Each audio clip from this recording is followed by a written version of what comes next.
I had ambitions to set out and find, like an odyssey, going home somewhere. I'm set out to find this home that I'd left a while back, and I couldn't remember exactly where it was, but I was on my way there, and encountering what I encountered on the way was how I envisioned it all. I didn't really have any ambition at all.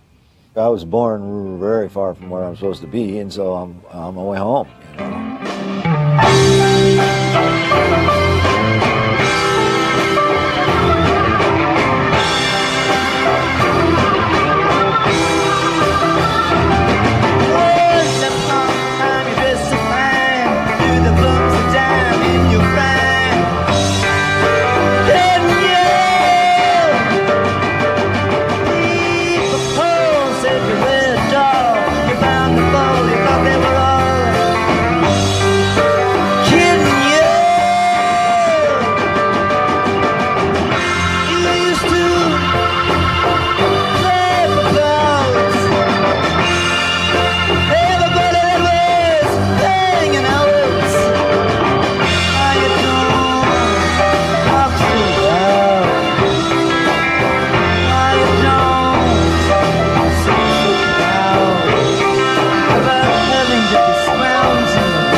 Time, you can do a lot of things that seem to make time stand still, but of course, you know, no one can do that.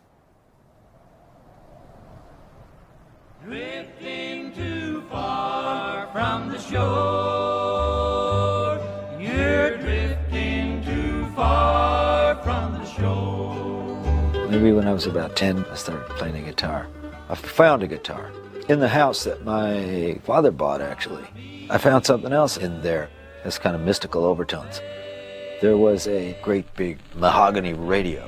It had a 78 turntable when you opened up the top. And I opened it up one day, and there was a record on there, a country record. It's a song called Drifting Too Far from the Shore. You're drifting too far from the shore. The sound of the record made me feel like I was somebody else. And then, you know, that I was maybe not even born to the right parents or something. You got to accentuate the positive feeling, mind it to negative, latch on to the affirmative, don't mess with Mr. In-Between. It looked like any other town out of the 40s or 50s, just some rural town, was on the way to nowhere, and you probably couldn't find it on a map.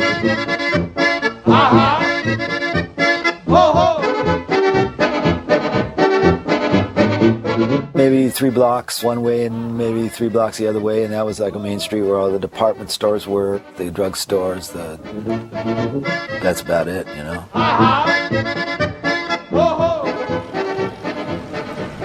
What happens to a town after the livelihood is gone? All right, it just sort of decays and blows away, doesn't it? That's the way it goes. Most of the land was either farmland or just completely scavenged by the mining companies. Very hot in the summertime. In the winter, it was just rightly cold. You know, just all winter it was just. We didn't have the clothes they have now, so I mean, you just wore 2 or 3 shirts at a time, slept in your clothes.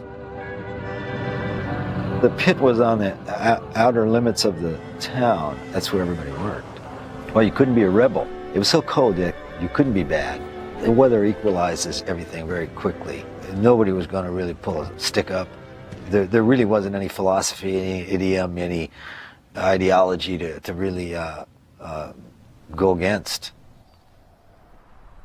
My father and his brothers, they had an electrical store.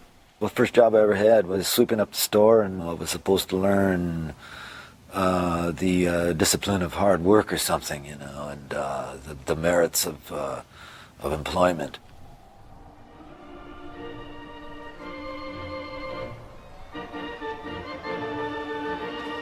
Circuses came through. There were tent shows at the Kearney Midways, and they had barkers. Got a horse with two hands. Got a chicken in there with a man's band. He sealed the girl boy. It's just more rural back then. That's what people did. You could see guys in blackface, George Washington in blackface, or Napoleon wearing blackface.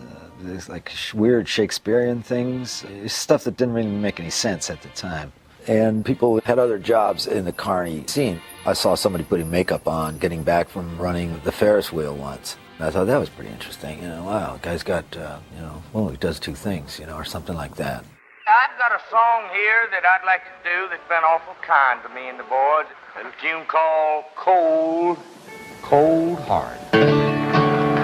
I try so hard, my dear, to show that you're my every dream. Yet you're afraid each thing I do, it's just some evil scheme.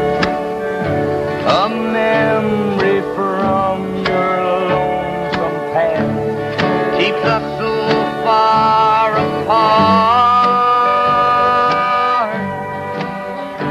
Why can't I free your doubtful mind and melt your cold, cold heart? We'd have to like listen late at night for other stations to come in from other parts of the country, places that were far away. 50,000 watt stations coming out through the atmosphere. He told me he was Johnny Ray, he had some kind of strange incantation in his voice, like he'd been voodooed, and he cried kind of when he sang. I have faith in all kinds of weather, for the sun will always shine. It's Grand Ole Opry time, another big folk music show starring Webb Pierce. There stands the glass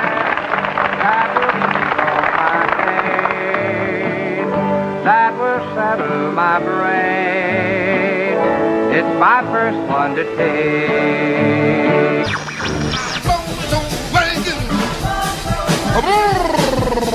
Waking, got my mojo waking, waking, got my mojo waking, got my mojo waking, but just don't wake on you. It was the sound that got to me. It wasn't who it was, or it was the sound of it. This is our town, Hibbing, Minnesota, USA. When I began listening to the radio, I began to get bored of being there. I thought about going to military school, but the military school that I envisioned myself going to, we couldn't get in, which was West Point.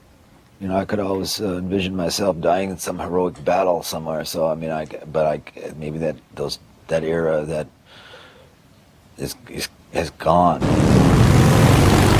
Well, it's Saturday night and I just got paid. Fool about my money, don't try to play. Cats all jumping around, have a time. Saturday night, honey, I'm feeling fine. Gonna rock it up, gonna rip it up, gonna shake it up, gonna ball it up. I'm gonna rip it up and rock tonight.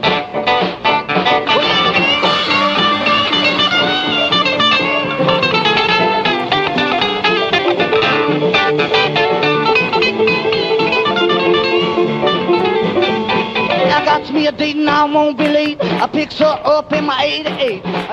First time I heard rock and roll on the radio, I felt it was pretty similar to the country music which I've been listening to. I formed a couple of groups growing up, and we rehearsed and played, and where we could play, there wasn't much opportunity to really break out of that area. Robert was in my class, and that was the hour that they had the talent show. Robert, of course, he was up on stage.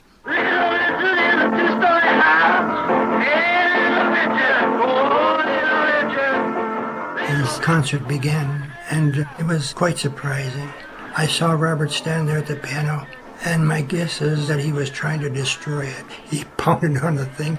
It was a most unusual thing to observe. The principal pulled the curtain on him. He said to me, I didn't think that music was suitable for the audience, so I pulled the curtain. Nobody liked country music or rock and roll or rhythm and blues. That kind of music wasn't what was happening up there. How much is that doggy in the window? The music that was popular was, how much is that doggy in the window? That wasn't our reality. Our reality was bleak to begin with. Our reality was fear. At any moment, this black cloud would explode. Would everybody be dead? They would show you in school how to dive for cover under your desk. We grew up with all that, so it created a sense of paranoia that, I don't know, probably unforeseen.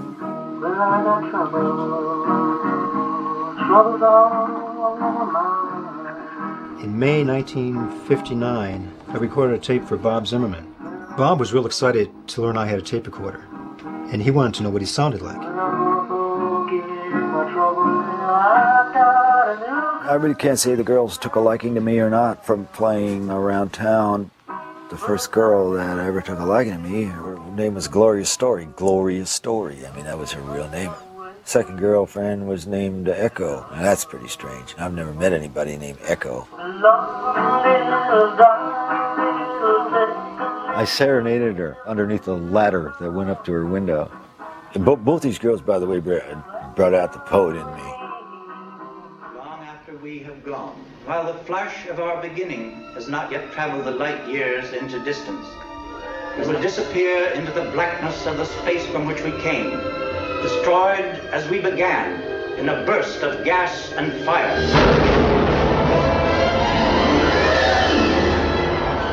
James Dean, Brando, the wild one, he didn't kill the entire past. It's not like they just appeared and, like there's a new scene happening now. Time, a time kind of obliterated the past that was around when I was growing up.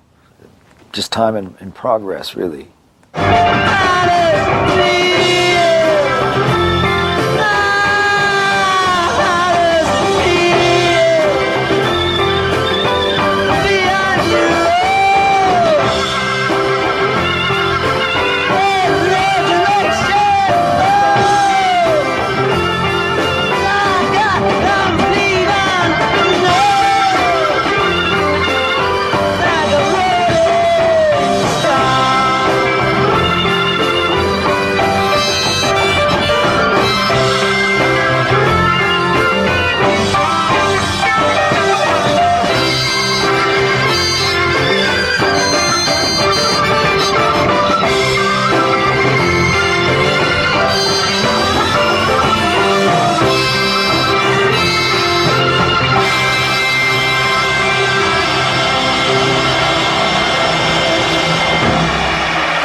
Changed altogether. He's changed from what he was. He's not the same as what he was at first. You don't even recognise him. No. About a year ago, I saw him here in Sheffield at the City Hall, and I thought he was magnificent. And, I thought he just couldn't improve if he tried.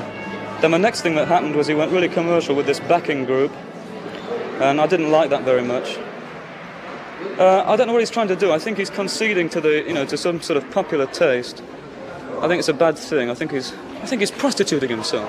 Mate, you're sick listening to this rubbish now. Bob Dylan was a bastard in the second half.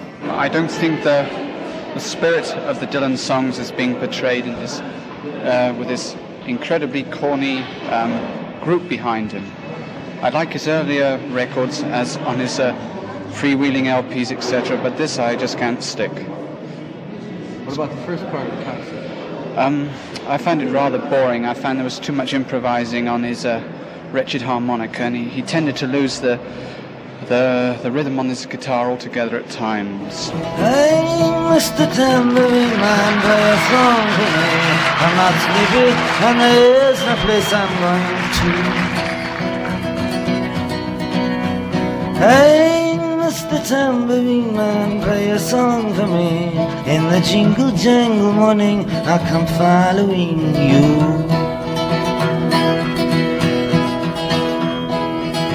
Oh, I know that evening's empire has returned into sand, vanished from my hand, left me blindly here to stand, but still not sleeping.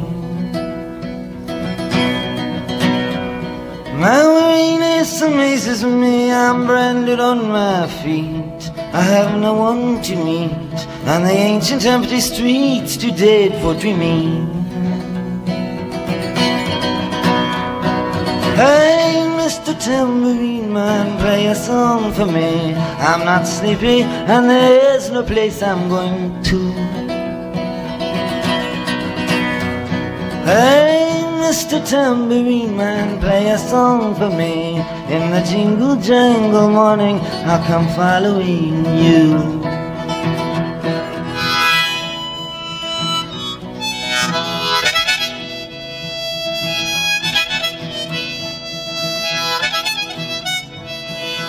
Got out of high school and left the very next day.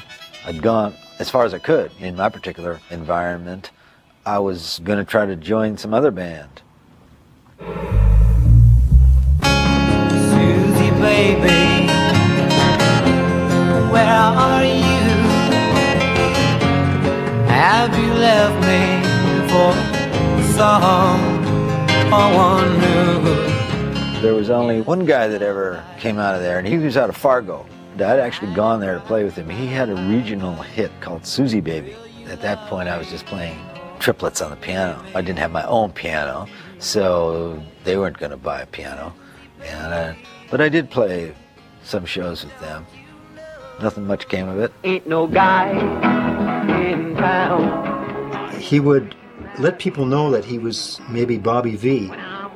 Bob told everyone, including his cousins and relatives, that he was Bobby V. And I guess he liked that recognition of being famous, because people looked at him and say, "Hey, that's a pretty good song you got out, Bobby V." I was a musical expeditionary. I had no past really to speak of, nothing to go back to, nobody to lean on. I came down to Minneapolis. I didn't go to classes.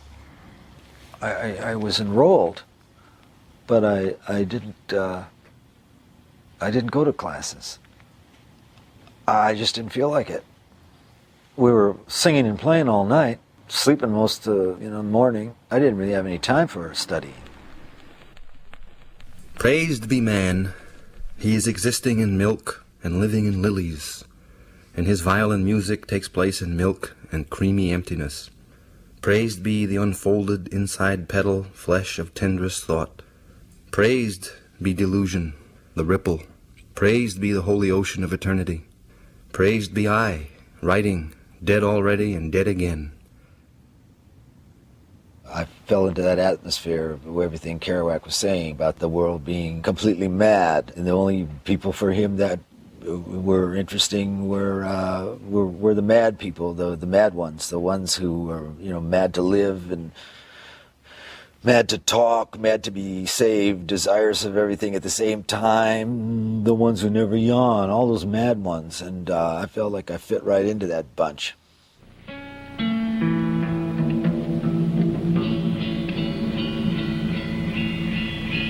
Go away from my window, go away from my door, go away, away, away from my bedside, and bother me no more, and bother me no more. I'll give you back your letters, I'll give you back your ring.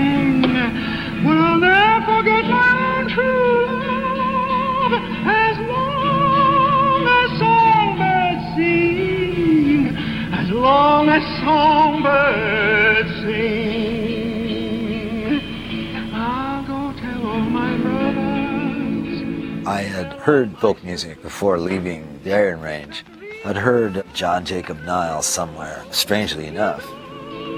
I thought folk music was delivering me something, you know, which is the way I always felt about life, you know, and people, and you know, institutions and ideology, and it was just, you know, uncovering it all. There ain't no ham on the mountain. Ain't like mine, ain't like mine. Oh, these are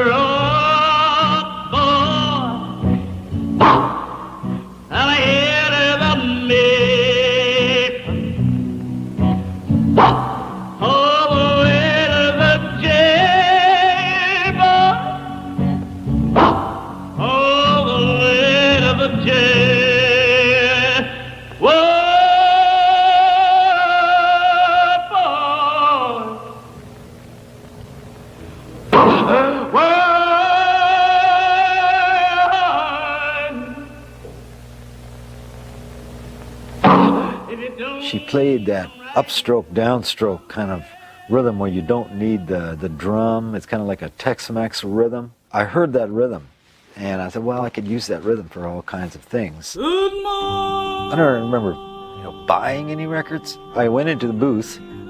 I had a very agile mind. I could learn a song by maybe hearing it once or twice.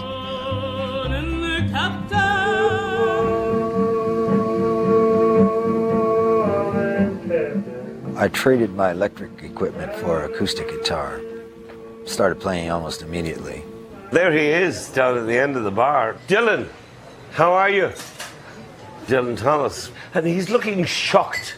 Out in Minnesota, there was a young man who was inspired to change his name to Dylan because of the poet Dylan Thomas.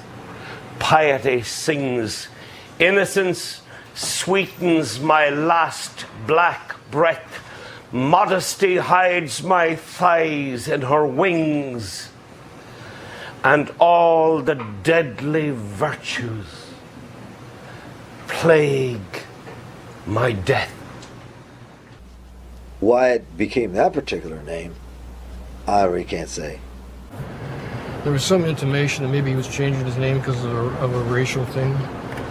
Because I later found out that Minneapolis had a fairly big history of being anti-Semitic, which I wasn't aware of at all. But the name just popped in my head one day, but it didn't really happen any of the ways that I've read about it.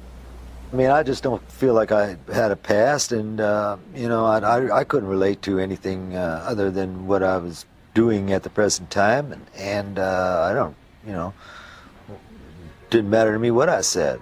You know, it still doesn't really. I'm gonna walk the streets of glory. He sounded like average, I would say. He wasn't the worst, he wasn't the best, but the repertoire was similar to everybody else's repertoire. Josh White, Odetta, Belafonte. Right then and there, I had no goal except learning all these songs I could. I thought I heard that kissy when she blew. Lord, I thought I heard that kissy when she blew. She blew like my woman's on board. he was hungry. You know, hungry in a lot of ways, not just for money, not just for fame, but he was hungry for experience, for getting out, for doing it, for seeing what was out there, seeing who he could be. Where are the eyes that look so mild, hurroo, hurroo? He was like a sponge in a way, like pick up people's mannerisms, accents. Your eyes that shone so mild when you first my heart beguiled. Why did you run from me and the child? I'd forgotten all about the Iron Range, where I grew up. I'd forgotten about it all. It didn't even enter my mind. John Henry, when he was a baby, sitting down on his mammy's knee,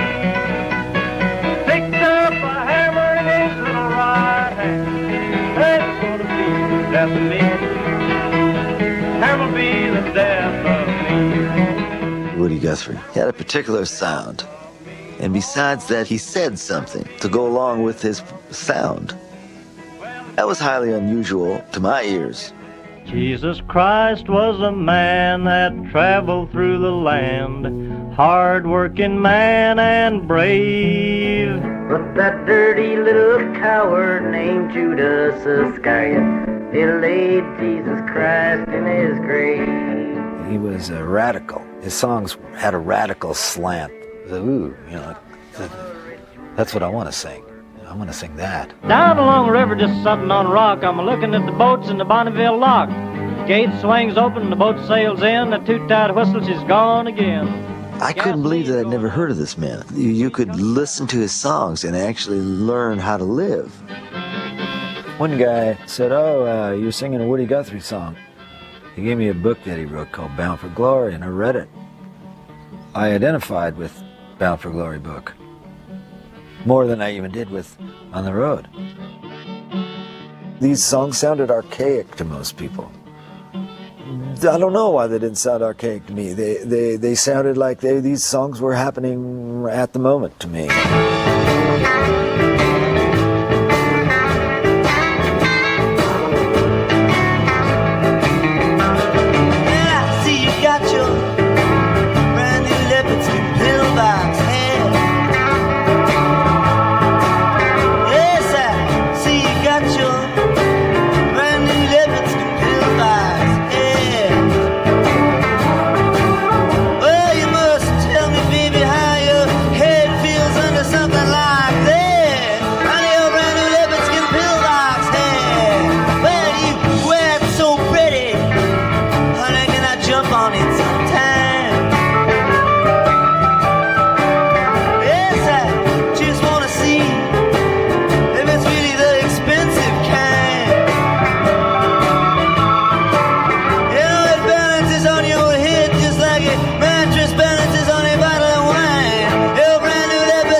Fantastic, very good.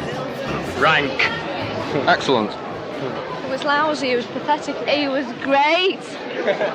He's just doing what he wants to do, isn't he? You know, if you don't like it, surely cut out. Huh? Said on the See, ticket Bob he Dylan, came not to a see pop Dylan, group. not a group. Not a pop group.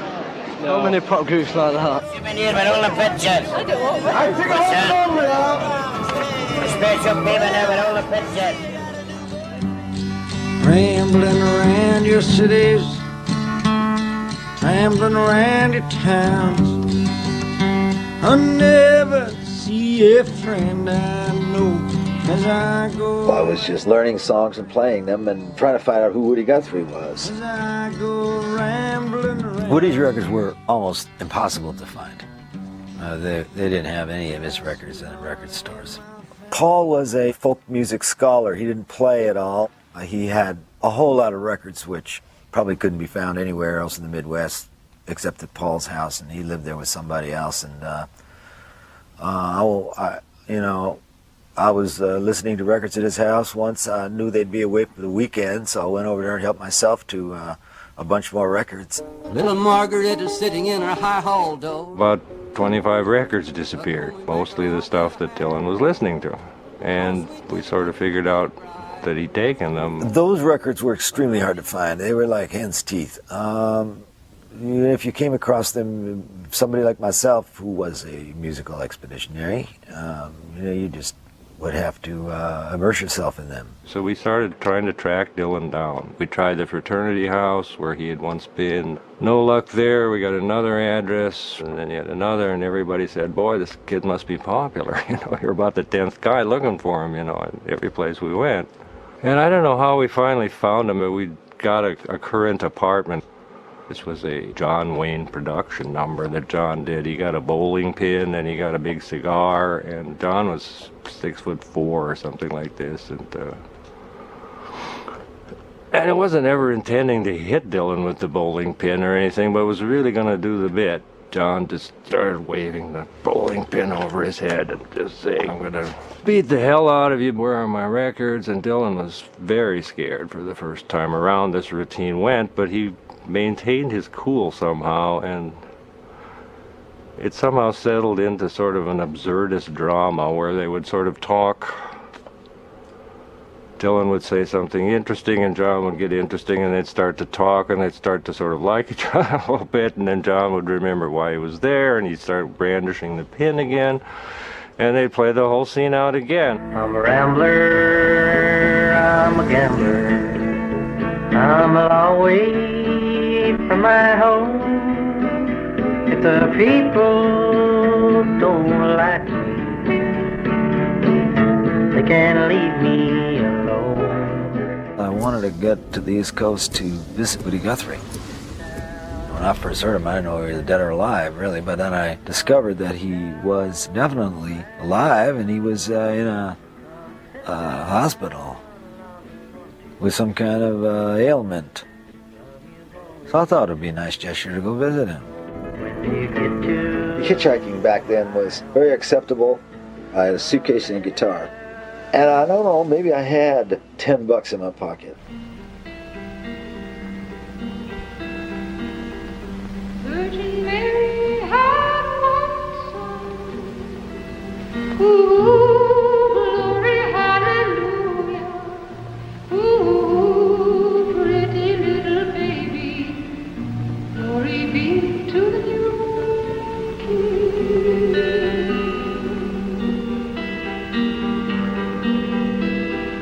Some call him Jesus, think I'll call him Savior. Ooh, I think I'll call him Savior. Ooh, I think I'll call him Savior. Glory be to the new King. Joan Baez. She was staggering. Kind of like hit my world from a different angle. She was completely about folk music. She was an excellent, really excellent guitar player. When I saw her on television, I thought, like, a girl looks like she might need a singing partner. I'd say she was someplace in the back of my mind, you know. Let the word go forth from this time and place to friend and foe alike that the torch has been passed to a new generation of Americans. Ask not what your country can do for you. Ask what you can do for your country. Got out of the car on George Washington Bridge. Took a subway down in the village. Went to the Cafe Wa. I looked out at the crowd. Well, I most likely asked from the stage, does anybody know where a couple of people could stay tonight?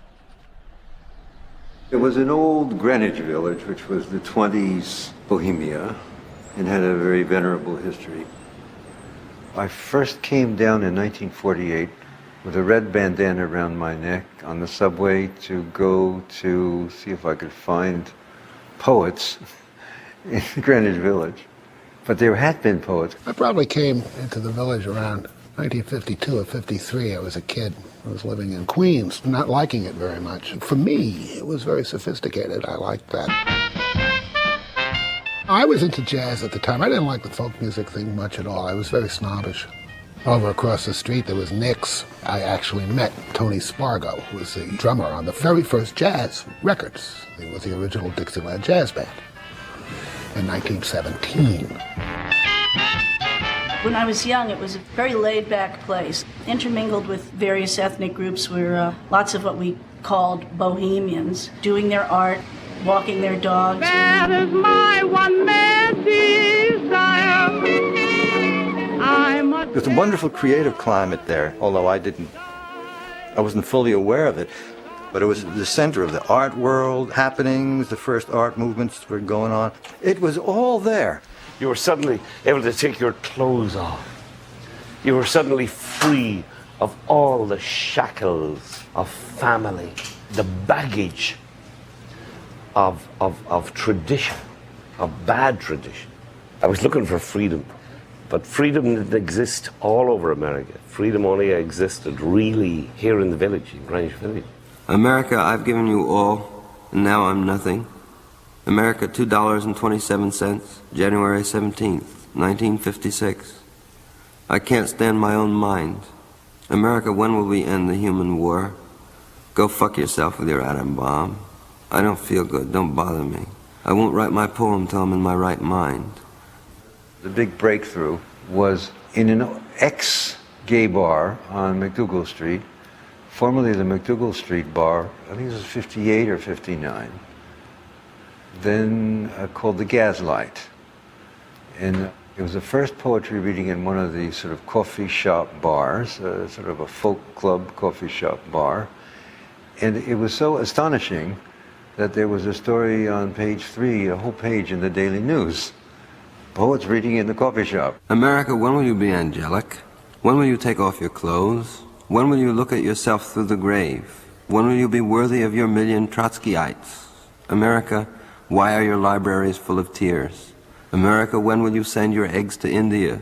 I'm sick of your insane demands. When can I go into the supermarket and buy what I need with my good looks? Down the block here was the San Remo.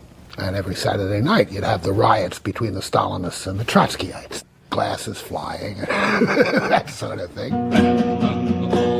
There's an old bitch upstairs who keeps pounding the floor, and she's threatening to call the police all the time. Who used to be out of the bar here with James Baldwin, the writer. And he used to puff smoke. Yes, goddamn Irish music. When I was a little boy, so my mother told me to me, way haul away, we'll haul away, Joe. And the whole place would erupt, way haul away, the good ship now is rolling to me, way haul away, we'll haul away, Joe. In Washington Square, early days, it was just a place for people to hang out on Sundays and talk and play music and kind of jockey around and express themselves. It was a place where you could put it together so someone could hear it a little bit. There weren't many concerts in those days. Big fat woman with the meat shaking on her bones. Doggone my soul, lonely mama. Big fat woman with the meat shaking on her bones. People were starting to play little gigs in these coffee houses in the village. We called them basket houses. We didn't get paid a dime, but we would pass a little bread basket around after the set, and people would throw change in, and then we'd pack up our guitars and go round to the next club. I ain't gonna marry, I ain't gonna settle down, doggone my soul, lonely mama. They put the singers on in between beat poets to turn the house, essentially. So you'd get 3 songs. You could sing 3 songs. And what it came down to is if at the end of your 3 songs there was still anybody seated in the house, you were fired. You weren't doing your job. Needless to say, we didn't get fired. That we could do. Now if you see that girl of mine, there's something I want you to tell her. Tell her not to be wasting her time. Run around with some other fella. Hold on on some foggy mountain top, I'd sail away to the west. I'd sail all around. When we played in the city, who was the audience? Who were those people walking up and down McDougal Street? There was a lot of them. Some were people from the suburbs coming in to look at the weird scene. Some were from the city looking at the weird scene. Some were the weird scene. It was never clear that this was the audience and this was the singer, because maybe half the audience, if they had their druthers, they'd be up on the stage singing as well. It was very interesting.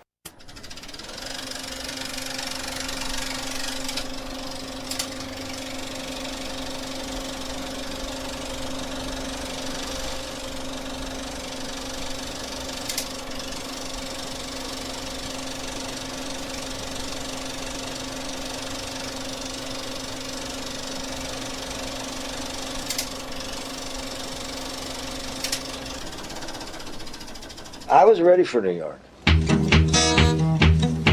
Baby, please don't go. Baby, please don't go. Started playing immediately, and I realized right away that, I'd come to the right place because there were many places to play. Take a diamond, he's hard. Take a diamond, he's hard. I played with Freddie Neal. He was a big star down there. I did that until about 8. He would give me what he could, and places usually packed from 12 to 8 with tourists and lunch hour secretaries. And then at 8, all the rest of the houses would open. You pass the basket and play. Check it out, Cafe. There'd be a carny on the street bringing people down. Hey, you gotta come down here and see this. So much weirdness you've never seen in your life. It'd be people coming and going. I have studied at Oxford University, have done my research at the British Museum, and have matriculated at Brooklyn College. Sawdust on the floor, tourist traps. Like a poet, somebody who's singing a song with a parrot on a shoulder, Tiny Tim type characters. No one who had any recordings out ever played them. Well, you only played those if you had to. If I had wings, like an oyster. You would have to make an impression on somebody. There was many, many singers who were good, but they couldn't focus their attention on anybody. They couldn't really get inside somebody's head. Very well, honey, very well. You got to be able to pin somebody down. I remember him because he was different. He was doing Woody Guthrie songs. He had on a little hat, he had a brace. There's a quality of determination and of will that some people have, where when they're doing something, they're really doing it, and you know that you have to pay attention to them. I first met Bob in the winter of 1961. We were awkward. Neither of us really knew quite what to say. So as a prop, he pulled out this card. And he's moving his leg like that. He just hands me the card. And after he handed it to me, he kind of glances and then continues to sort of talk about Woody Guthrie. And on the card it said, "I ain't dead yet," signed Woody Guthrie. And it was actually Woody's handwriting, I guess, because Bob claimed it was. Like, Woody was very important to both of us. Bob, I think, wanted to be more like Woody than I did. He was able to adopt a kind of theater about himself. Actually, the very first time that I met him, he was really acting in a way. And that was good because you can go anywhere when you're somebody else. Cinderella, she seems so easy. It takes one to know when she smiles and puts her hands into her back pocket, Betty Davis style. And in comes Romeo, he's moaning. You belong to me, I believe. And someone turns and says to him, my friend, you'd better leave. And the only sound that's left after the ambulances go is Cinderella sweeping up on Desolation Road. Now the moon is almost hidden. The stars, they're just pretending to hide. The fortune-telling lady has even taken all her things inside, all except for Cain and Abel and the hunchback of Notre Dame. Everyone is either making love or else expecting rain. And the good Samaritan, he's dressing, he's getting ready for the show. He's going to the carnival tonight on Desolation Road.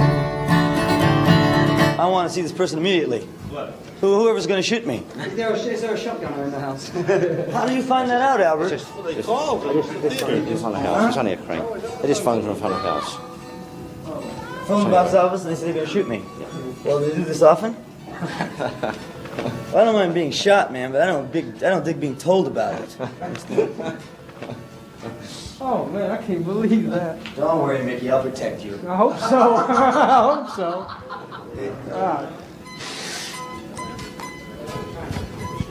Don't tell me not to push too hard, man. I'm worried about getting shot. I'm not gonna push too hard.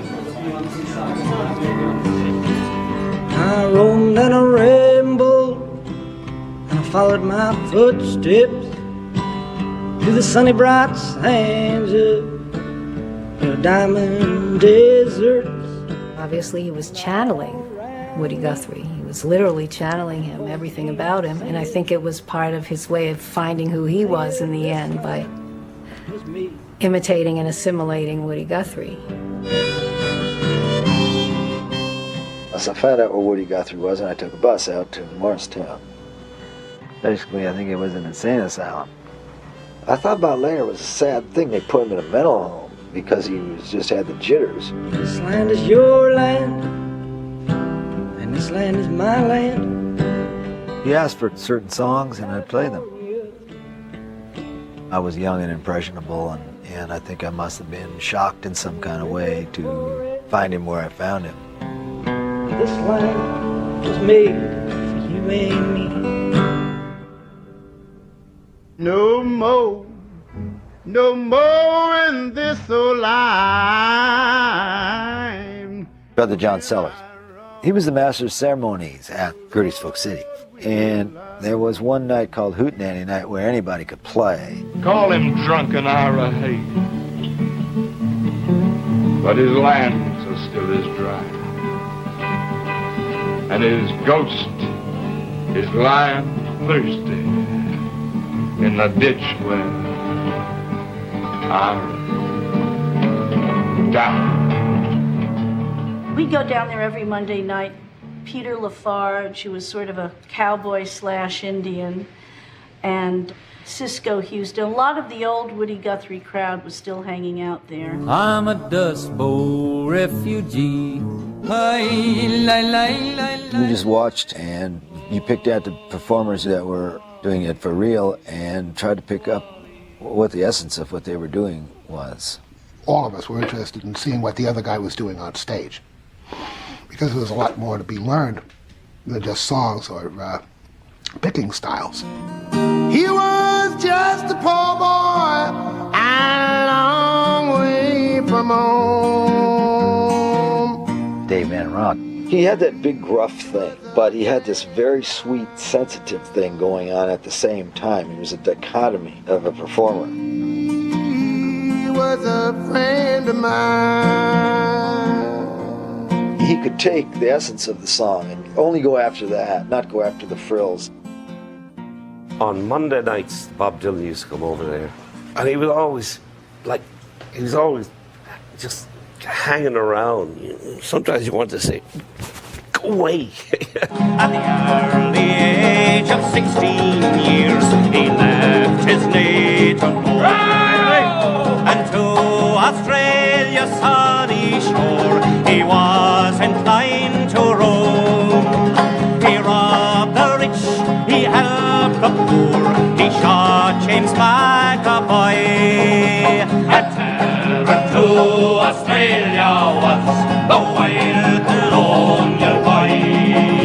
Liam was profound. He would, besides all of his rebel songs and his acting career, he would have these incredible sayings. Like once he said to me, after about 30 pints of Guinness, he was saying, "Remember, Bob, no fear, no envy, no meanness." I said, right. In London City, where I did dwell, a butcher boy I loved right well. He courted me my life away, but now with me he will not stay. I wish in vain. What I heard in the Clancy Brothers was a rousing rebel songs, Napoleonic in scope. And they were just these musketeer type characters. But then on the other level, you had the romantic ballads that would just, you know, slay you writing your tracks. The sweetness of Tommy Makem and Liam. I mean, it was just like take a sword, cut off your head, and then weep. You know, those are the sort of what they were about. At every word she dropped a tear, and every line cried, Willie dear. Oh, what a foolish girl was I, to be led astray by a butcher boy.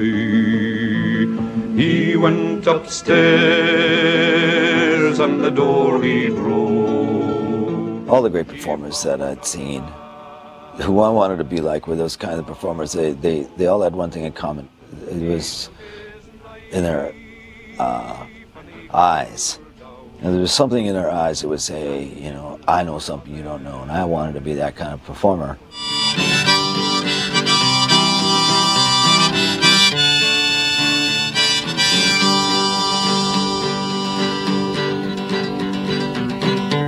I am a man of constant sorrow. I've seen trouble all my days. I'll say goodbye to Colorado, where I was born and partly raised.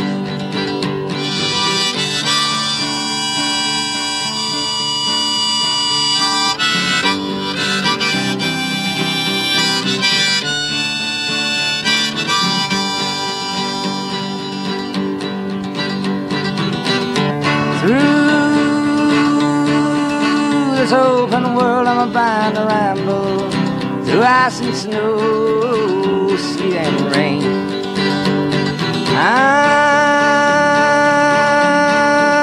I'm bound to ride that morning railroad, perhaps I'll die upon that train.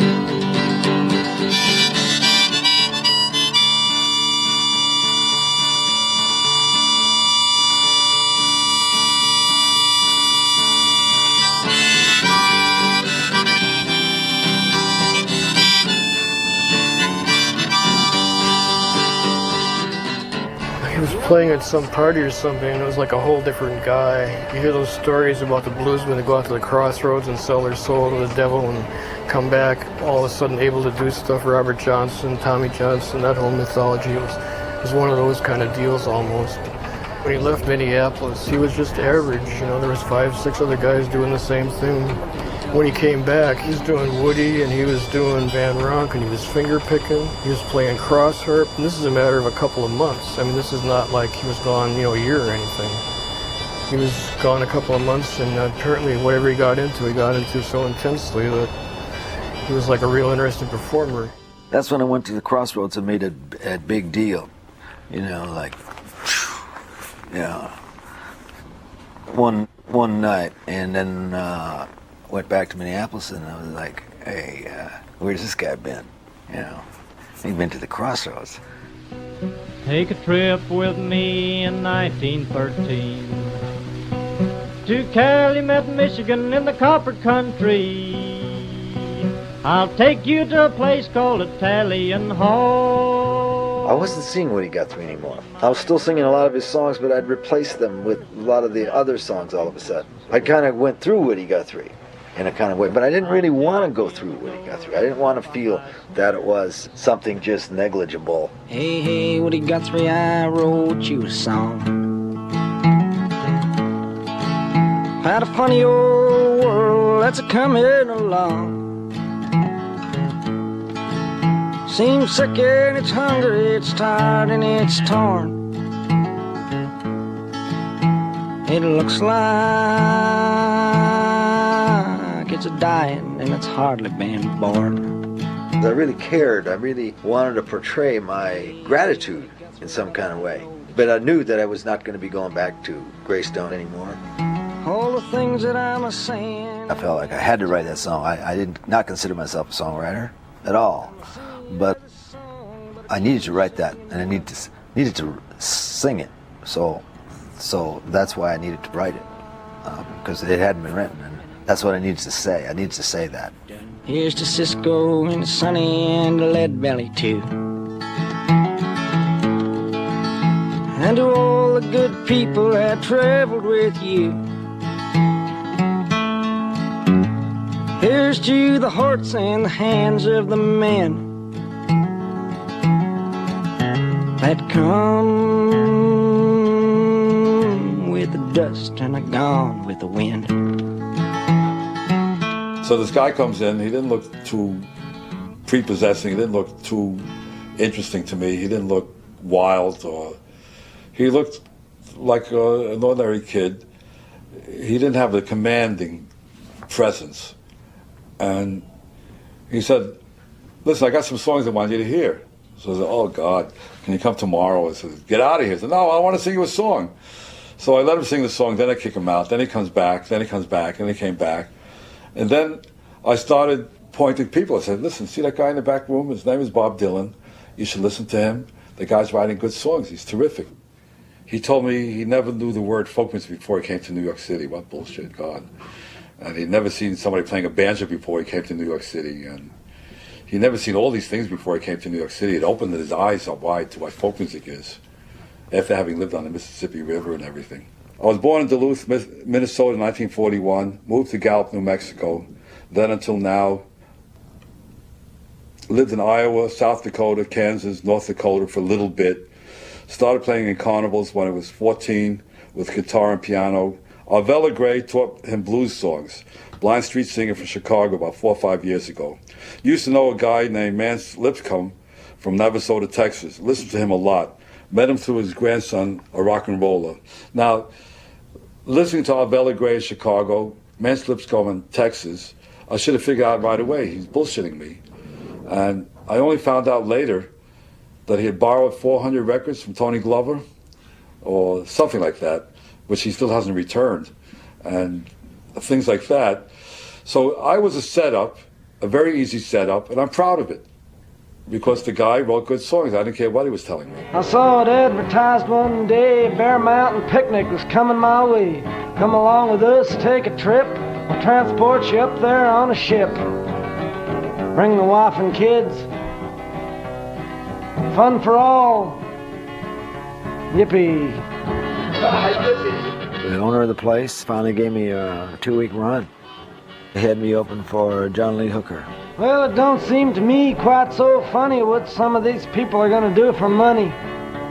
There's a brand new gimmick every day just to take somebody's money away. I didn't really feel like I was making a step forward anywhere. Things were taking its natural course. Now, November the 4th, Bob Dylan will be singing, and that should be a very eventful occasion. Bob was born in Duluth, Minnesota, but Bob, you weren't raised in Duluth, were you? I was raised in Gallup, New Mexico. And did you get many songs there? Got a lot of cowboy songs there, Indian songs. Well, I'm gonna get you, Sally girl, I'm gonna get you, Sally girl, I'm gonna get you, Sally girl, I'm gonna get you, Sally girl. I didn't start to have any ambition until I started working more and more. I wondered how people recorded. I wondered how you get to do that. There were always talent scouts in the clubs. No one had ever spoken to me directly about making any records, so I just assumed they'd passed on me. Some like the night at the movies. The most important new vocal personality of recent years, John A. Mathis, who vaulted over a Columbia microphone to stardom. I always looked for songs that had a kind of excellence, lasting quality, and artists who produce a beautiful sound with their voice. From 1953, I was head of A&R at Columbia. Columbia, that's the magic word for the greatest records you've ever heard. You even get us the high-lows on Columbia. Here's little sister Doris Day for Hollywood. A big hooray, South Pacific's cast is back, and Percy Faith is on the track. Hey now. That was the sound of the day. People would want to hear a beautiful voice sing a melodic song. John, were you going to do one, or was I? You will. Oh, okay. I'll do Man of Constant Sorrow, then, with the auto harp. I am a man of constant sorrow.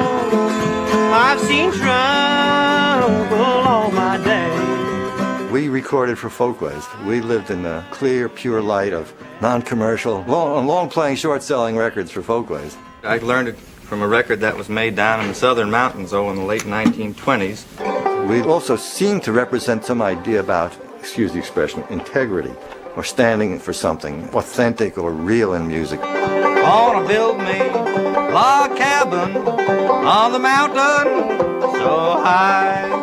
We were always pointing to other people's music, pointing to old singers, to Appalachian singers, blues singers. I think we were set up as a pillar of virtue. I don't want no bald-headed woman. She too mean, Lord, Lordy, well, she too mean. The folk singing scene was either commercial folk singing for like a college kind of crowd, Barry Belafonte, Brothers Four, you know, that commercial. They had records that were on the pop charts. And then there was the other side, which was intellectual. People would just sit there, you know, I think, and playing in the environment that I was playing in was neither of those. I took him up to Folkways Records, and that's written about in my notebook here, where they treated him like shit. They wouldn't talk to him, and he writes, God, I thought I came in the wrong place. Sing out on the door, Folkways on the door, Mo Ash, Erwin Silva rejects him, throw him out on the street. And he really felt bad about it, and I felt bad about it, because I don't push people every day. I've only pushed 2 people in my life. I take him up to Maynard Solomon at Vanguard Records, and they say no. And many years later, I said, why did you say no to him?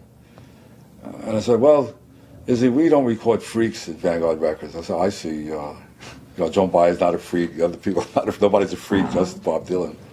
I was standing in the audience with Maynard Solomon. Maynard says, well, what do you think of him? I said, that's good. I said, what do you think of him? He says, it's too visceral. Southern trees bear strange fruit, blood on the leaves and blood at the root, black bodies swinging in the southern breeze, strange fruit hanging from the poplar trees. John discovered Billie Holiday, Blind Boy Fuller, Lena Horne, Count Basie.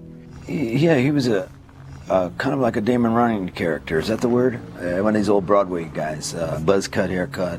He was very special in a lot of ways. He was very enthusiastic. He had great love of music, and it just radiated out of him. When I met him, a review had just come out of the New York Times of the set I'd played at Gertie's the previous night. Hammond had seen the article and asked me right then and there whether I wanted to record for Columbia Records. I thought it was almost unreal. I mean, no one would think that this kind of folk music would be recorded on Columbia Records. John called me in my office at Columbia. He says, come on down, I want you to hear something. He didn't tell me who it was or anything. I come down, there's this kid all dressed up with the boots and the suede jacket, and he had the harmonica on, and he was singing in this, rough-edged voice. I will admit, I didn't see the greatness of it. They recorded the popular hits of the day, people usually with beautiful tones of voices and great arrangements, and I don't know what they thought of my stuff up there. He has the voice. He doesn't produce a beautiful sound. I was used to, finding guys like Bennett and Damone and Mathis. But when somebody like John Hammond is so confident of somebody's talent, you have to respect that for no other reason than his track record. I didn't tell anybody for a bit because, I almost wasn't sure it was happening myself. So I don't think I really told anybody until I actually went through with the sessions. I first heard this from Rick Von Schmidt. He lives in Cambridge. I met him one day in green pastures of Harvard University. I have a habit I picked up someplace along the way. Whatever works for me, not to give that away so easily, you know. Baby, let me follow you down. Baby, let me follow you down. Well, I'd do anything in this God almighty world if you just let me follow you down. When I did make that first record, I used songs which I just knew, but I hadn't really performed them a lot. I wanted just to record stuff that was out the top of my head and see what would happen. There is a house down in New Orleans they call the rising sun, and it's been the ruin of many poor girls and me. Oh, God, I'm a one. The House of the Rising Sun is on that record. Well, I'd never done that song before, but I heard it every night because Van Ronk would do it. So, you know, I thought he was really onto something with the song, so I just recorded it. Bobby picked up the chord changes for the song. For me, it really altered the song considerably, although the lyric was pretty much the straight House of the Rising Sun lyric, and so was the melody. And when he was doing, I guess it was his first album, he asked me if I would mind if he recorded my version of House of the Rising Sun. And I had some plans to record it, so I said, well, gee, Bob, I'd rather you didn't, because I'm going to record it myself soon. And Bobby said, uh-oh. The mystery of being in a recording studio did something to me, and those are the songs that came out. Now the only thing a gambler needs is a suitcase and a trunk. After he recorded it, I had to stop singing the song because people were constantly accusing me of having got the song from Bobby's record. Now that was very, very annoying. But I couldn't blame that on him, and I didn't.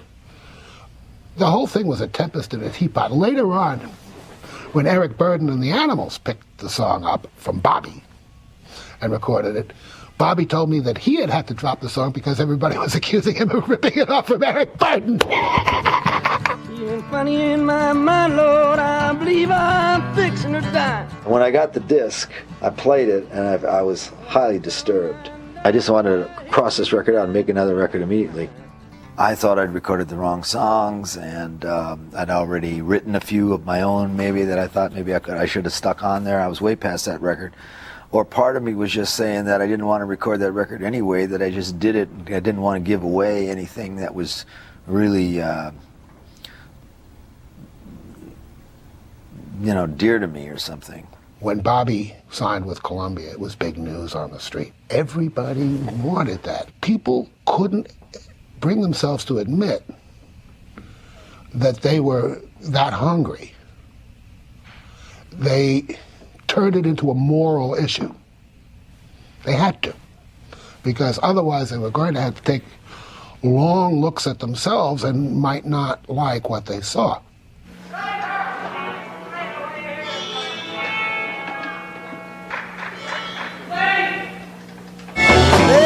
Let me follow you down.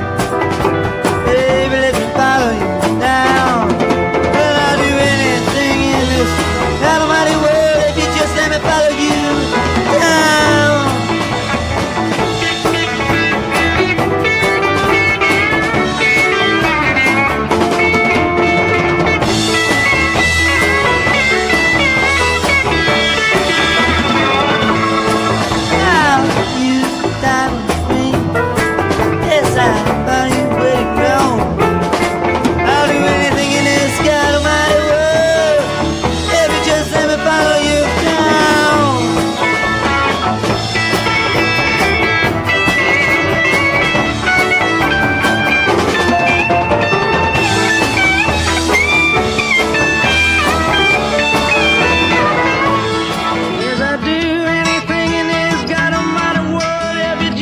let me follow you down. To think that entertainers always have to be happy and funny is kind of a shallow thing. In fact, I've often remembered one of Bob's quotes as, happy? Anybody can be happy. What's the purpose of that? The original Mexican name was La Feria de los Flores, the Festival of Flowers. One sudden warm day in June, we drove far out in the country. The moment I became acquainted with old songs, I realized people were always changing them. The sun rose high above us. Think of it as an age-old process. It's been going on for thousands of years. People take old songs, change them a little, add to them, adopt them for new people. It happens in every other field. Lawyers change old laws to fit new citizens. So I'm one in this long chain, and so are millions of other musicians. And Woody stepped right into that. He was always making up verses, songs about real life, real people, real events. The idea that you make up a song about something real, don't expect that it'll ever make any money, it may never be heard by more than a few dozen people, but who knows? Who knows? And I looked upon us all as Woody's children. Bob Dylan is, well, you must be 20 years old now, aren't you? Yeah, I must be 20. Are you? Yeah, 20. I'm 20. Tell me about the songs that you've written yourself that you sing. Well, I don't claim to call them folk songs or anything. I just call them contemporary songs. Come, you ladies and you gentlemen, and listen to my song. I sing it to you right, but you might think it's wrong. Just a little glimpse of a story I'll tell about an East Coast city that you all know well. It's hard times from the country, living down in New York town.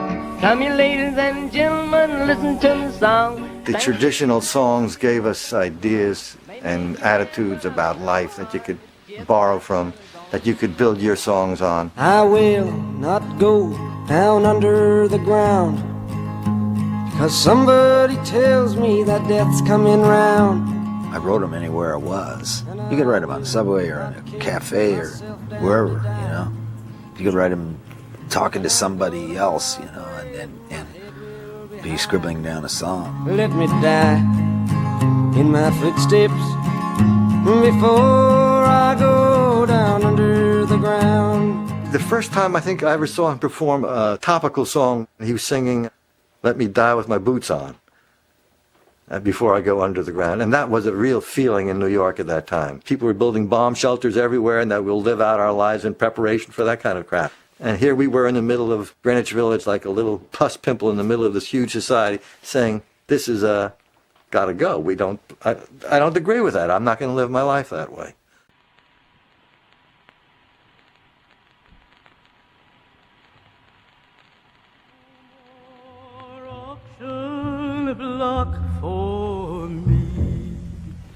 I was working at CORE, and that was an incredible time. A call would come in and people would say, oh my God, so-and-so was beaten to a pulp and so-and-so's in the hospital. These were traumatic times to live through, and just the way I felt was it was insane. Why should this be happening? And I'm sure Bob had that same thing. You just can't live through this. You know, you live in your own little world and your own interests, but the outer world is definitely part of it. How many roads must a man walk down before you call him a man? Yes, and how many seas must the white dove sail before she sleeps in the sand? Yes, and how many times must the cannonballs fly before they're forever banned? The answer, my friend, is a blowing in the wind. The answer is blowing in the wind.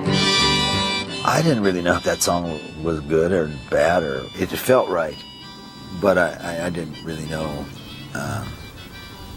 that it had any kind of anthemic quality or anything. How many years must a mountain exist before it is washed to the sea? I wrote the songs to perform the songs, and I needed to sing like in that language. which is a language that I hadn't heard before. The answer, my friend, is a blowing in the wind. The answer is blowing in the wind.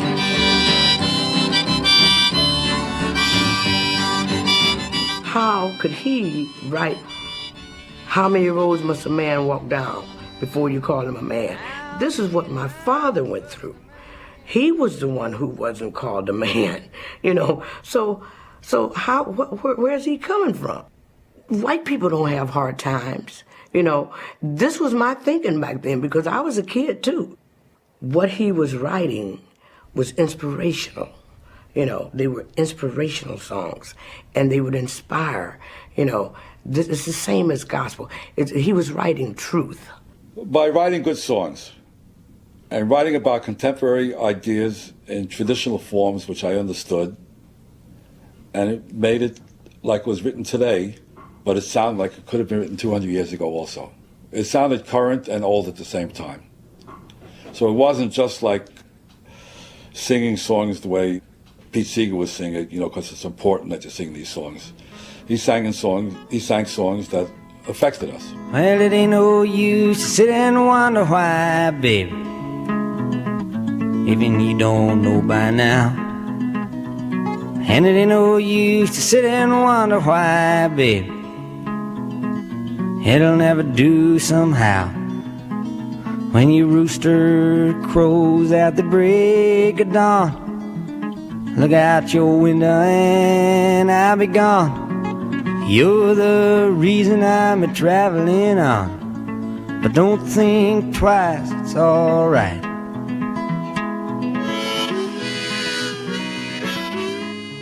Neither one of us had a fixed place to live. We were both a bit nomadic, so we kind of had this private little existence in a way. I am leading a quiet life on Lower East Broadway. I was an American. I am an American boy. I read the American Boy magazine and became a Boy Scout in the suburbs. I thought I was Tom Sawyer, catching crayfish in the Bronx River and imagining the Mississippi. I had a baseball mitt and an American Flyer bike. Everything was meshed up at that time. Everything was like just all in a whole, in like a blender. Everyone was interested in whatever was going on.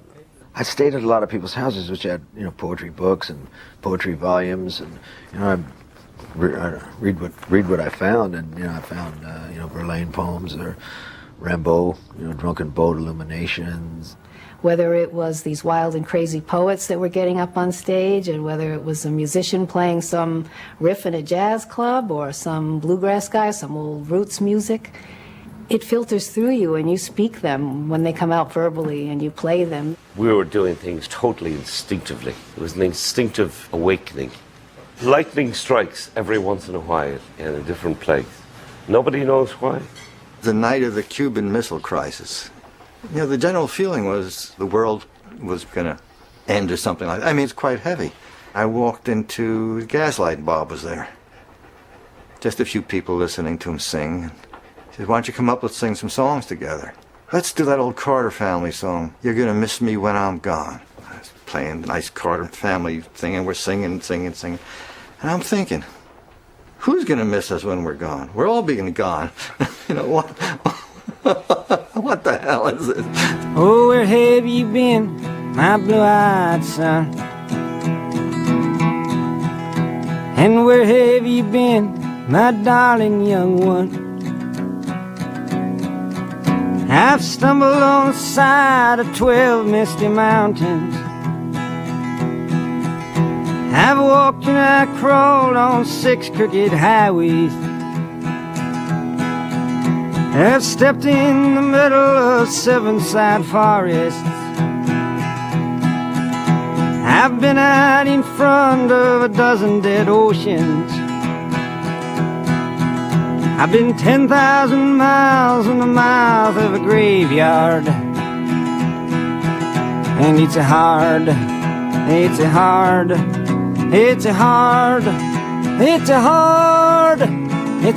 rain you're gonna fall.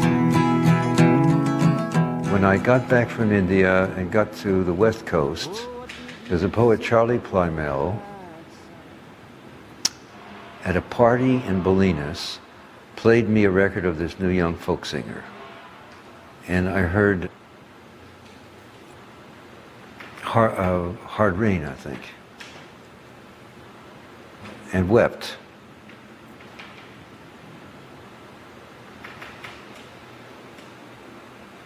Because it seemed that the torch had been passed to another generation from earlier bohemian or beat illumination and self-empowerment. And what do you do now, my blue-eyed son? And what do you do now, my darling young one?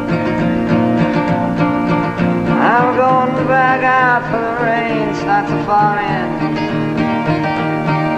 I head for the depths of the deepest dark forest, where the people are many and their hands are all empty, where the pellets of poison are flooding their waters. And I tell it and think it and speak it and breathe it,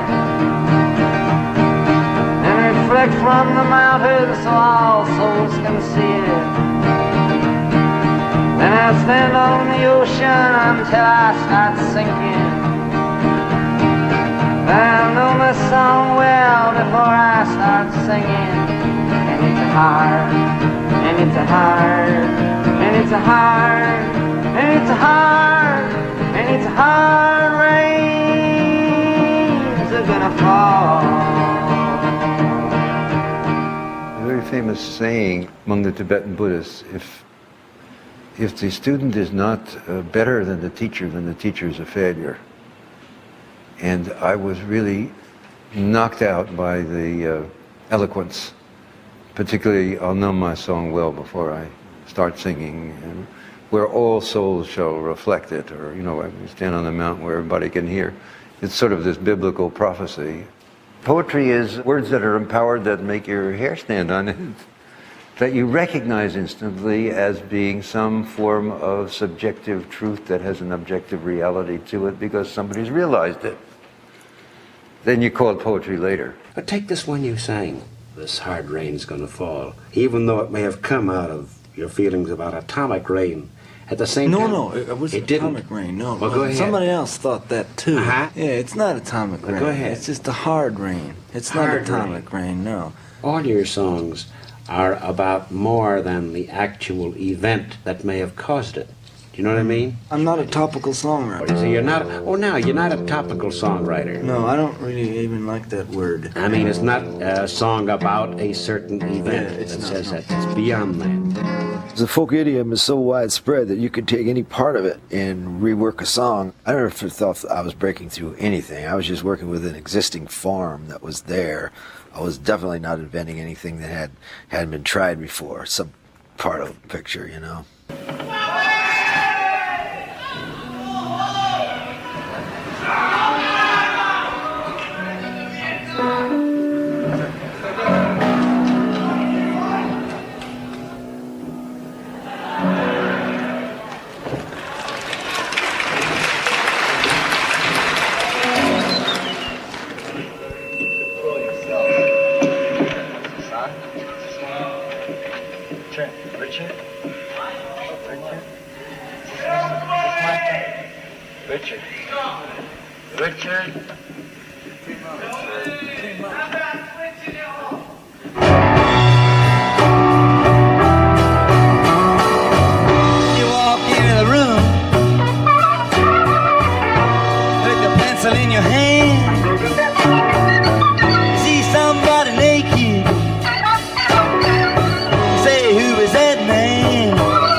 Oh, booming, God, that booing, I can't stand it.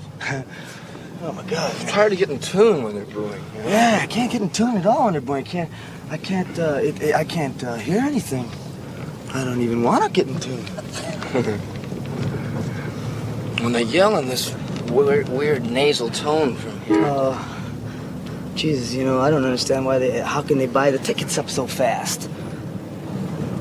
I mean, you know, let's get that light off. Bobby Dylan, CBS label, brand new one, in the Caroline Countdown to Sound, lying at number 18. Let's go and get stoned. Not this time, Ray Jewel.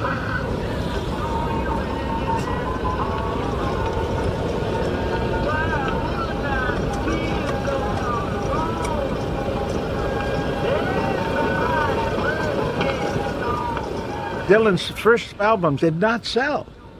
I don't think we sold an album per store in America. I think 2,500. Salespeople, you know, who say, this is Hammond's Folly. Since he cost so little to record, let John have his folly.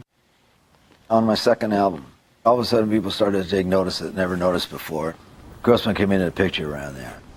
He was kind of like a Colonel Tom Parker figure, all immaculately dressed every time you see him. You could smell him coming. Al Grossman was the first successful folk manager who knew how to make money out of his singers.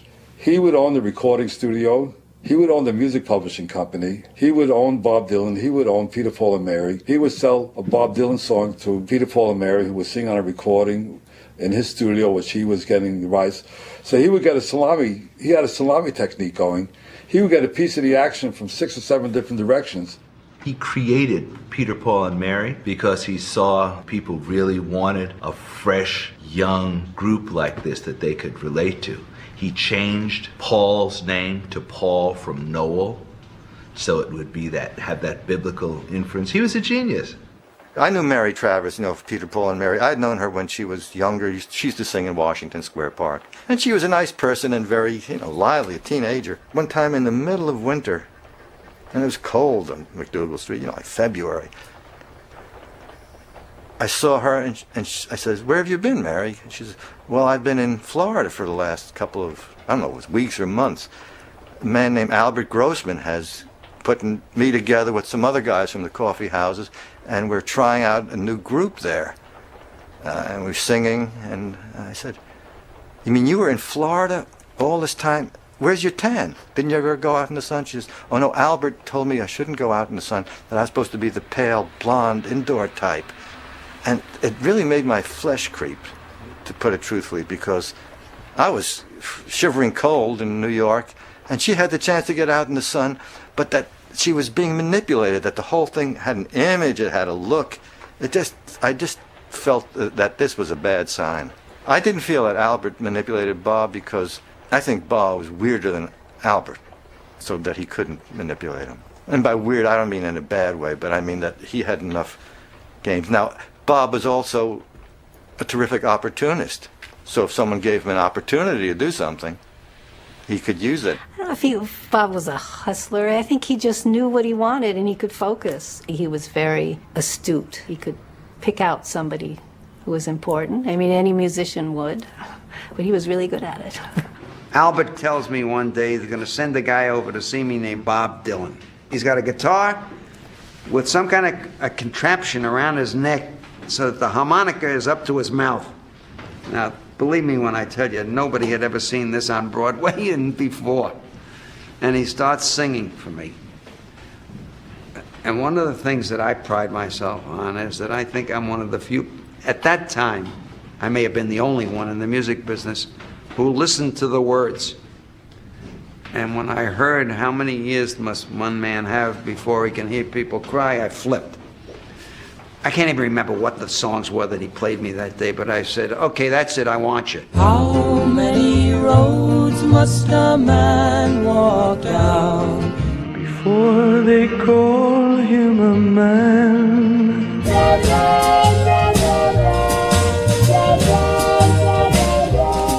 The music business per se was dominated by music publishers. In those days, the song was important. You would pick a song and work on it.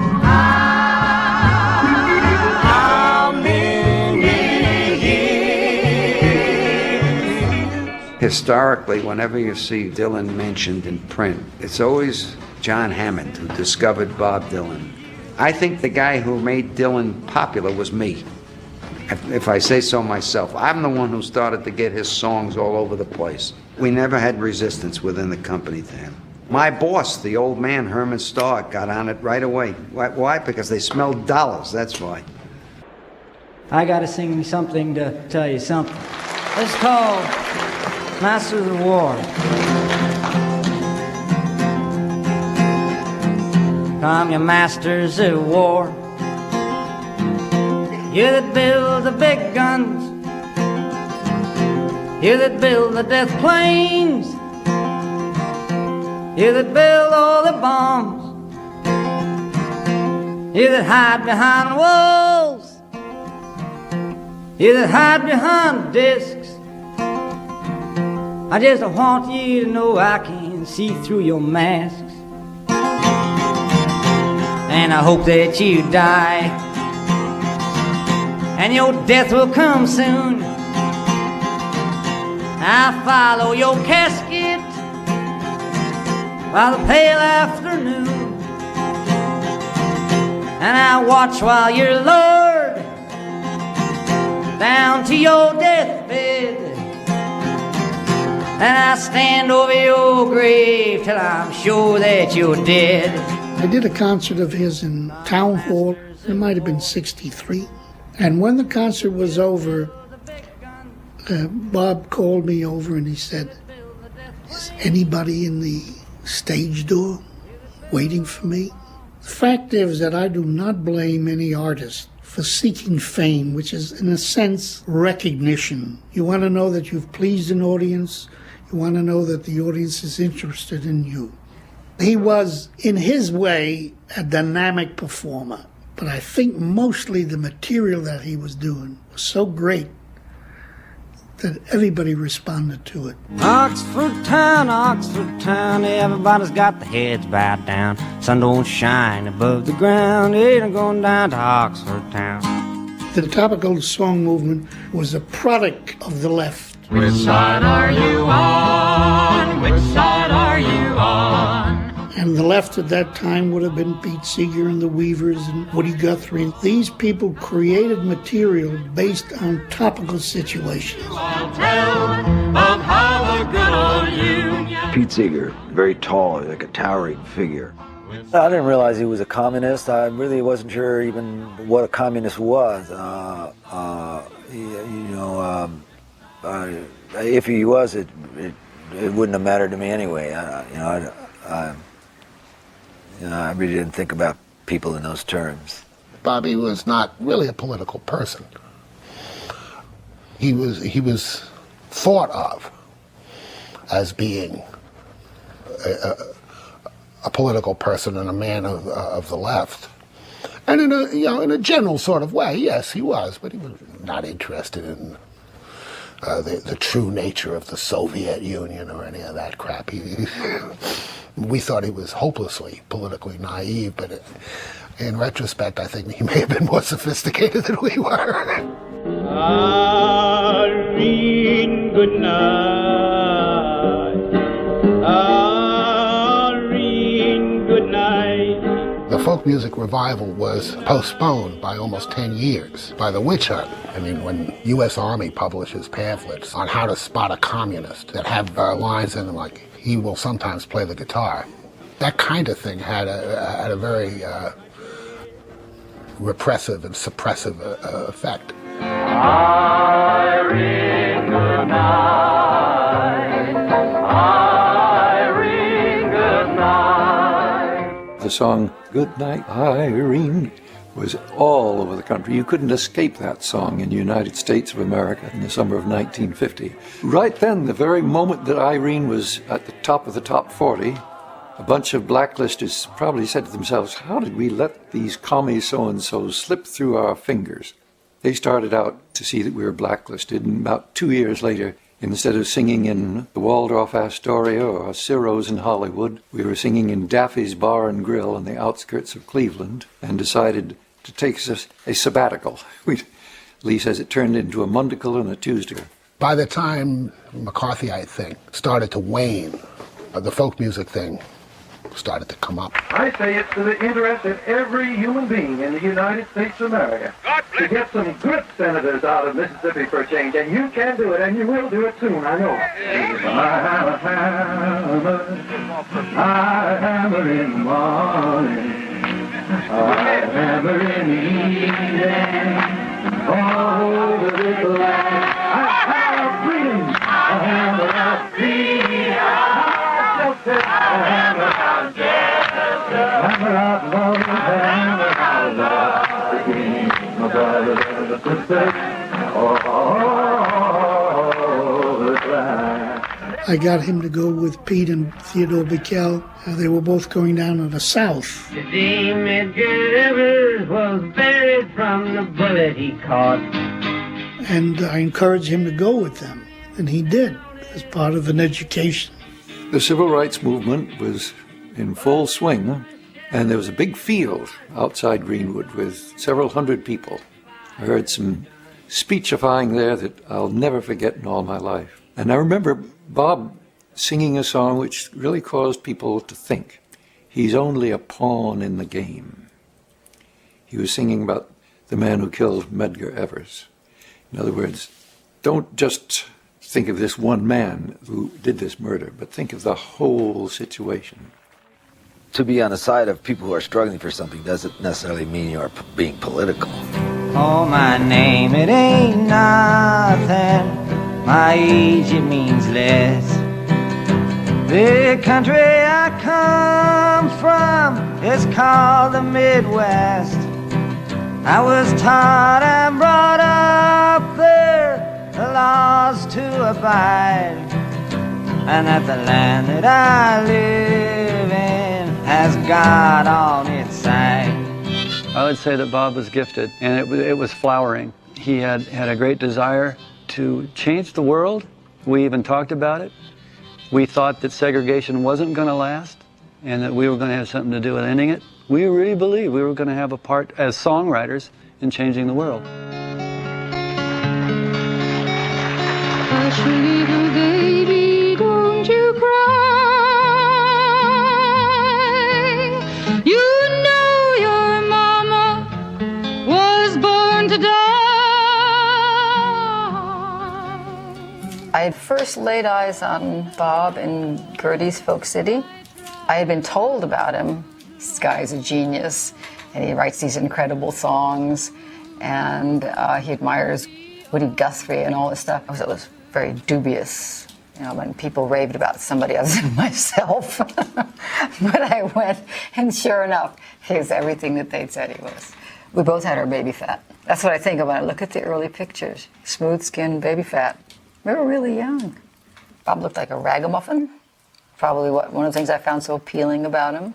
He would bring out the mother instinct in a woman who thought her mother instinct was dead. He came out and stayed with me in a beautiful house in Carmel Valley.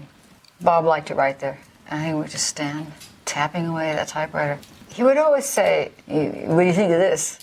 And I wouldn't understand the thing at all, but I loved it.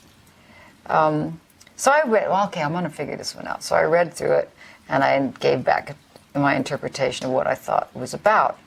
He said, "Oh, that's pretty fucking good." You know, I said, "So, you know, a bunch of years from now, all these people, all these assholes are going to be writing about all this shit I write. I don't know where the fuck it comes from. I don't know what the fuck it's about. And they're going to write about what it's about." Oh, the time will come up when the winds will stop and the breeze will cease to be breathing, like the stillness in the wind before the hurricane begins, the hour that the ship comes in, and the sea will split and the ships will hit, and the sands on the shoreline will be shaking. Bob would write, just write and write and write. And one time we pulled into some place, and I was okay by then, you know, bare feet or not, I was famous. But this scruffy-looking guy I had with me, and the people behind the desk were having none of it, and they said they didn't have a room, they didn't have an... And of course I was livid and pulled all my punches and got him a room. And he wrote a song that was devastating, The Hour the Ship Comes In. And I could see him hanging them all. He'd never sort of fess up to that sort of thing, but that's what it seemed like to me, working out whatever feelings he might have had about not being given a room in a brilliant song in one night. And they'll raise their hands, saying we'll meet all your demands, but we'll shout from the bow, your days are numbered. And like Pharaoh's tribe, they'll be drowned in the tide, and like Goliath, they'll be conquered.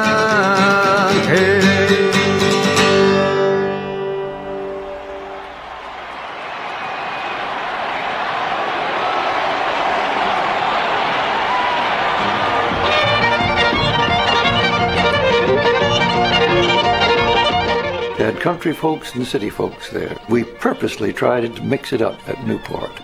You've got a way to keep me on your side. You give me cause for love that I can't hide. For you I know I'd even try to turn the tide. Because you're mine, I walk the line.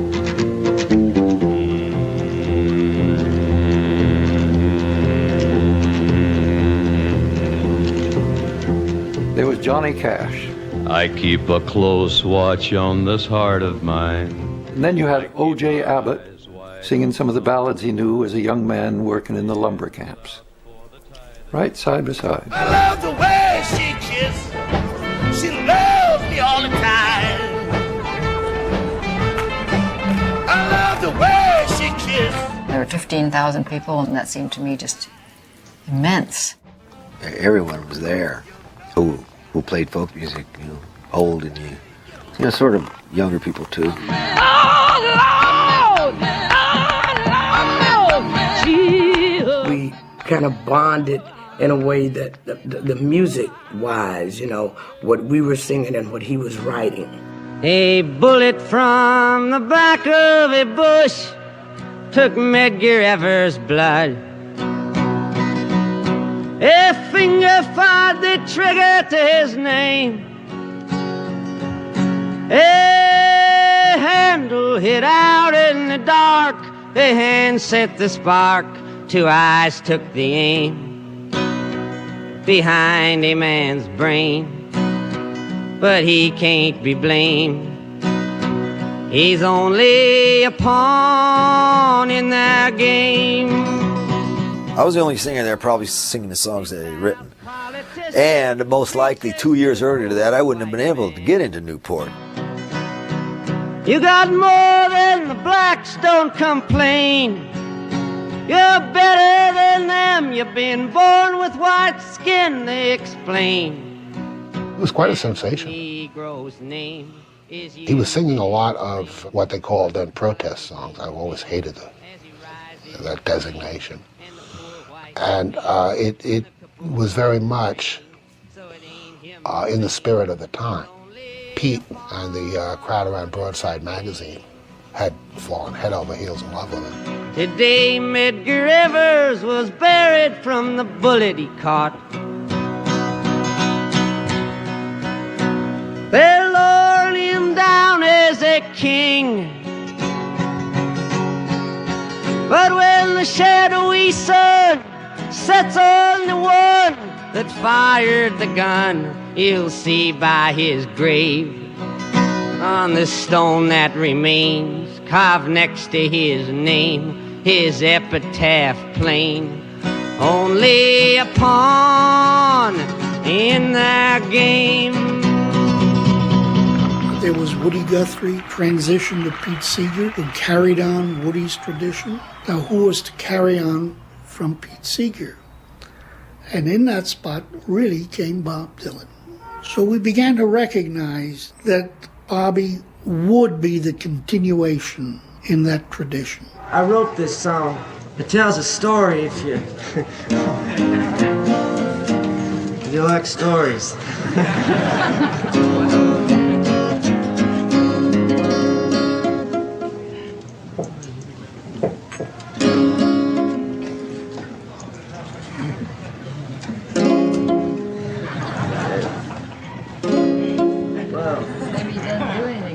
doesn't tell a story.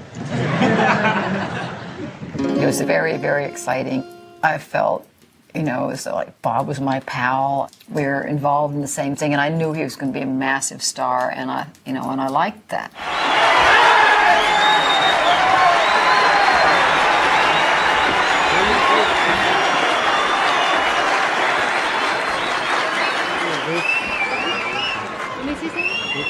We just have to sing one, that's all. That's the introduction. Oh, my name, it is nothing. My age, it means less. The country I come from is called the Midwest. I was taught and brought up there, the laws to abide, and that the land that I live in has God on its side. Ah, the history books tell it, they tell it so well. The cavalry's charge, the Indians fell. The cavalry's charge, the Indians died. Oh, the country was young, with God on its side. I wrote a lot of songs in a quick amount of time. I could do that then because the process was new to me. I felt like I discovered something no one else had ever discovered, and I was in a certain arena artistically that no one else had ever been in before, ever. And although I might have been wrong about that. One time ago, a crazy dream came to me. I dreamt I was walking in World War III. I went to the doctor the very next day to see what kind of words he had to say. He said it was a bad dream.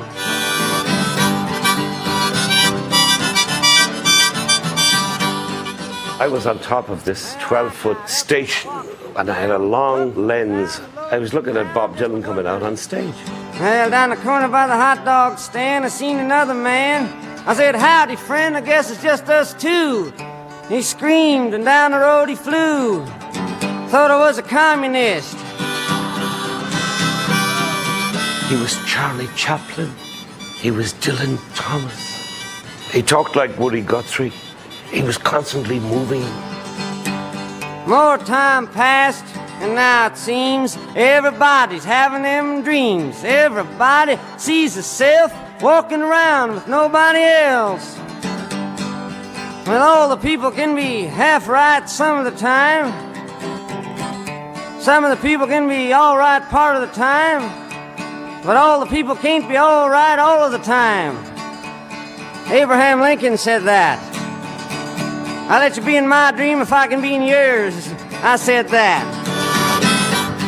In old Irish mythology, they talk about the shape changers. He changed voices, he changed images. And it wasn't necessary for him to be a definitive person. He was a receiver. He was possessed. And he articulated what the rest of us wanted to say but couldn't say. How many roads must a man walk down before you call him a man? How many seas must a white dove sail before she sleeps in the sand? It's almost enough to make you believe in Jung's notion of collective unconscious. That if there is an American collective unconscious, if you could believe in something like that, that Bobby had somehow tapped into it. And there were always these sometimes very faint resonances.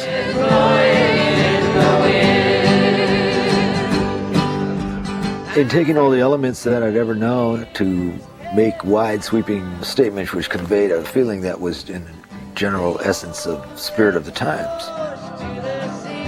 I think I managed to do that. I thought that I needed to press on, and get as far into it as I could.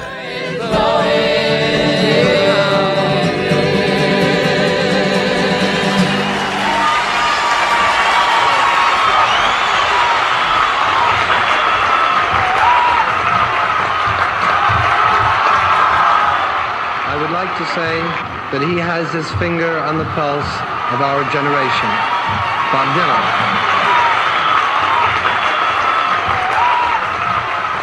There will be singing through the night in the town of Newport.